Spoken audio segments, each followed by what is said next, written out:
28 दिसंबर 1937 को मुंबई में जन्मे रतन टाटा, नवल टाटा और सूनी कमिश्नरेट के बेटे थे। जब रतन टाटा 10 साल के थे, तब वे अलग हो गए। इसके बाद उन्हें उनकी दादी नवाजबाई टाटा ने जे.एन. पेटिट पारसी अनाथालय से उन्हें गोद लिया और उनका पालन पोषण उनके सौतेले भाई नोएल टाटा के साथ किया। रतन टाटा ताउम्र अविवाहित रहे। वह 4 बार शादी करने के करीब आए, लेकिन विभिन्न कारणों से शादी नहीं कर सके। उन्होंने एक बार स्वीकार किया था कि जब वह लॉस एंजिल्स में काम कर रहे थे, तब एक समय ऐसा आया जब उन्हें प्यार हो गया था। लेकिन 1962 के भारत-चीन युद्ध के कारण लड़की के माता-पिता उसे भारत भेजने के विरोध में थे, जिसके बाद उन्होंने कभी शादी नहीं की। रतन टाटा की उच्च शिक्षा अमेरिका के कॉर्नेल यूनिवर्सिटी से हुई, जहां उन्होंने आर्किटेक्चर की डिग्री ली। उन्हीं दिनों की बात है जब रतन टाटा को जहाज उड़ाने का शौक सवार हुआ। अमेरिका में उन दिनों फीस भरकर विमान उड़ाने की सुविधा देने वाले सेंटर खुल चुके थे। उन्हें अपना यह शौक पूरा करने का सुनहरा अवसर मिला। दिक्कत थी तो सिर्फ पैसों की, क्योंकि तब उन्हें इतने पैसे मिलते नहीं थे कि फीस भर सके। विमान उड़ाने की फीस जुटाने के लिए उन्होंने कई नौकरियां की। इसी दौरान उन्होंने कुछ समय रेस्तरां में झूठे बर्तन धोने की भी नौकरी की। रतन टाटा जब एक दिन सड़क पर जा रहे थे, तो उन्होंने देखा कि एक परिवार, पति, पत्नी और 2 बच्चे स्कूटर पर यात्रा कर रहा था।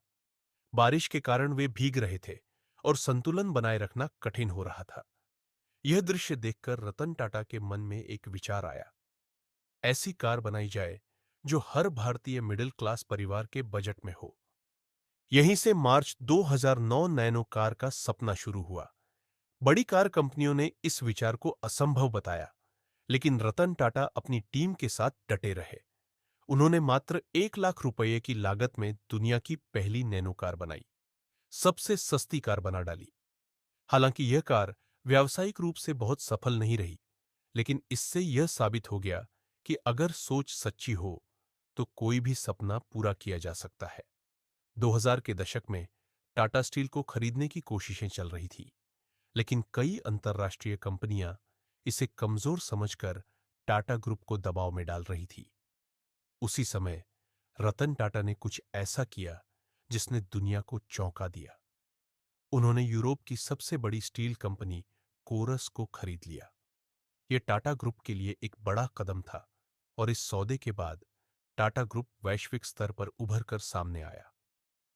2008 में फोर्ड कंपनी ने अपने प्रीमियम कार ब्रांड जगुआर और रैंगोवर बेचने का फैसला किया, क्योंकि वे घाटे में चल रही थी। जब टाटा ग्रुप ने इसे खरीदने की इच्छा जताई, तो फोर्ड के अधिकारियों ने कहा कि तुम इसे नहीं संभाल पाओगे। रतन टाटा ने यह चुनौती स्वीकार की और $2.3 अरब में जगुआर लैंड रोवर खरीद ली। कुछ ही सालों में टाटा ग्रुप ने इसे सफल बना दिया और वही फोर्ड, जो पहले टाटा को नाकाबिल समझ रही थी, उसकी तारीफ करने लगी।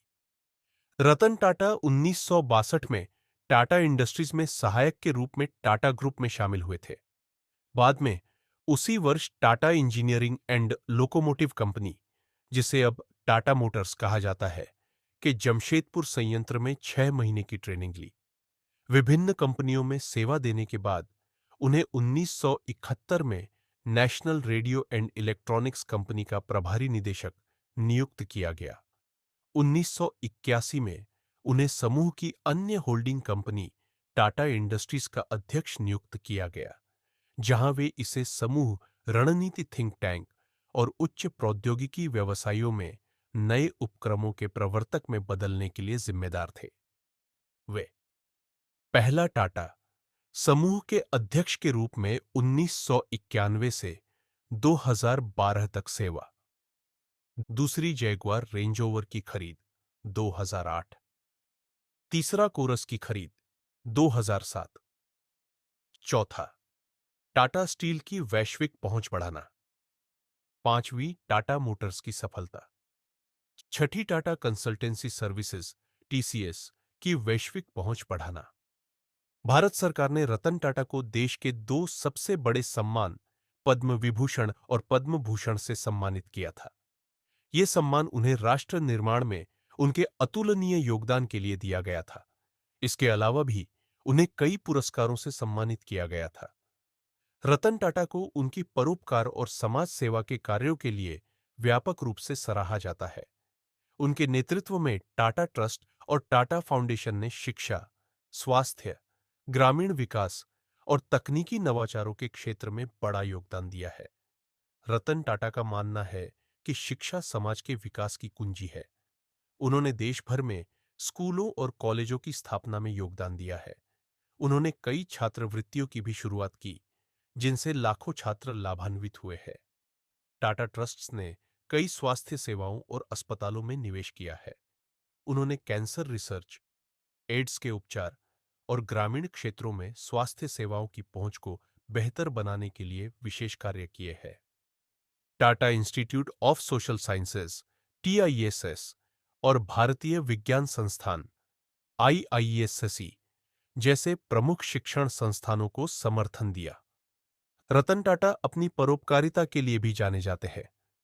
रतन टाटा के नेतृत्व में टाटा समूह ने भारत के स्नातक छात्रों को वित्तीय सहायता प्रदान करने के लिए कॉर्नेल विश्वविद्यालय में $28 मिलियन का टाटा छात्रवृत्ति कोष स्थापित किया।